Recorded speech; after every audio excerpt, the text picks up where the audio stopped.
बाळा, आमचीच आठवण काढत होतास ना, त्यामुळेच तर आम्ही प्रकट झालो.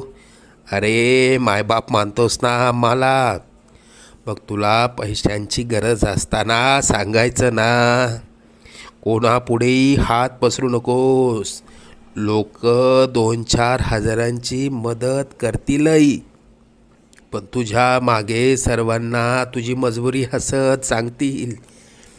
आता तुला कोणापुढे हात पसरण्याची वेळच येणार नाही. तू आजपर्यंत भरपूर दुःख सहन केलंस. लवकरच तुझ्या रडक्या भाग्यात सुखाचे दिवस येतील. तुझ्या मनात असलेली इच्छा पूर्ण होऊन अक्कलकोटला पेढे घेऊन येणं होईल. येशील ना आम्हाला भेटायला अक्कलकोटला? सगळं मनात